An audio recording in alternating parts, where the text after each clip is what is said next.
All right, we're back again with another episode of Roofer Reflections. I'm really excited to have Melvin here. Thank you for coming on the show. Yeah, no problem. Honored to be here. Yeah, well, thanks for taking the time. And with me looking at your background, I mean, you've done a lot of different things. So moved to the U.S. without any English. Got a job as a dishwasher. I knew that was not my career path. Right, I knew that was just a stepping stone. Then after that, I got a job at Hertz Rental Car. From washing dishes to washing cars, I guess, right? Like cleaning cars and promoted from cleaning cars to inside sales, outside sales, then sales managers, which is kind of blows my mind, you know what I mean? If you look back, right? I mean, I don't think a lot of people look back in your career path, right? And they're always looking forward, right? But it blows my mind that I got a job as a sales manager, with all these years. Sure. How did you get into the roofing industry? I wasn't really like looking for a roofing job. I started looking for another job. I got into shipping containers in the company called PacVan, which now they're being acquired by other company.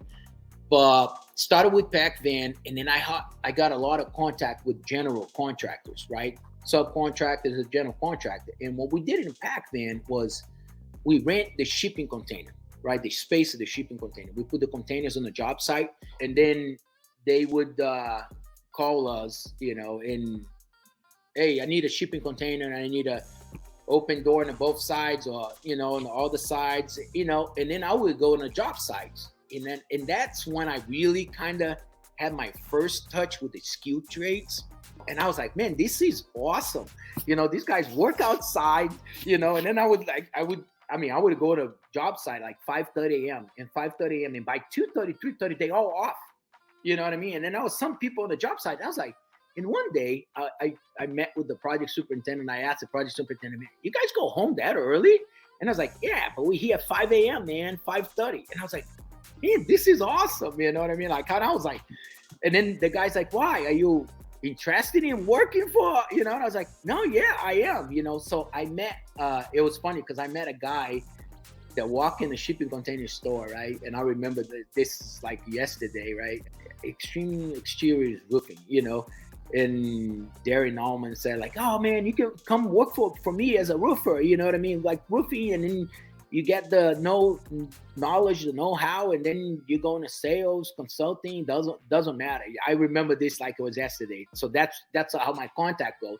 So then I started looking, right? And then I started looking in manufacture. I started looking in, architect companies, construction companies that had like people that work outside. And suddenly, IKO Shingles, right? IKO Shingles, the manufacturer, and then they opened a position in Des Moines, and I applied, but I didn't. I was like, they said they need experience, and I was like, I probably won't get the job, right? And then I was like, and then I got the job. So I got the job with Tyco from the shipping container, and that's how I got into kind of pretty much in roofing. I started like selling for contractors, do those presentations, do the AIA presentations for architects. I met a lot of architects. I met a lot of general contractor, made a lot of contractors with builders, right? Neither what like to get in a new building. But then COVID happened, and then that's when they got like us like on the furloughs and laid offs and whatnot. I went to the previous company that I worked for, right? And then the guy said like, yeah, man, I'll take you in, I'll train you.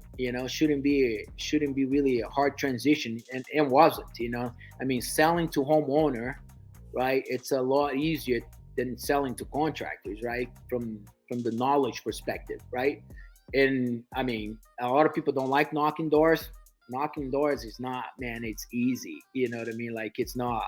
You gotta get out of the truck and go knock on the door, man. And and then I was like, I done that with a contract, and now I'm gonna just multiply. I'm gonna scale. I used to meet like 8 contractors a day. Now I'm gonna knocking 50 doors instead of meeting 8 people. I'm gonna make 50 people. You know what I mean? So, and that's what I did, man. I put my head down.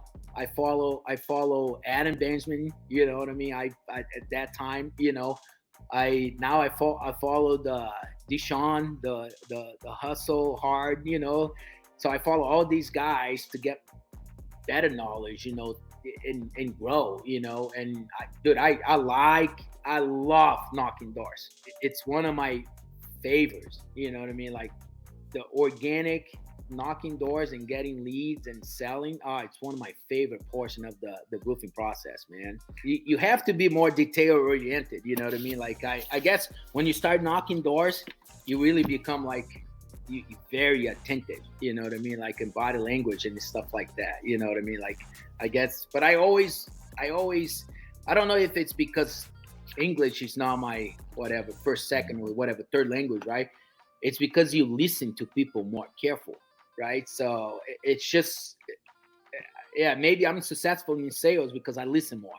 You know, like what are you really saying here? What are you saying? You know, Mhm. so and I guess yeah, that benefits me. You know, and I take full advantage of it. You know what I mean? Like I gotta listen more. But Perfect. my other half wouldn't say that.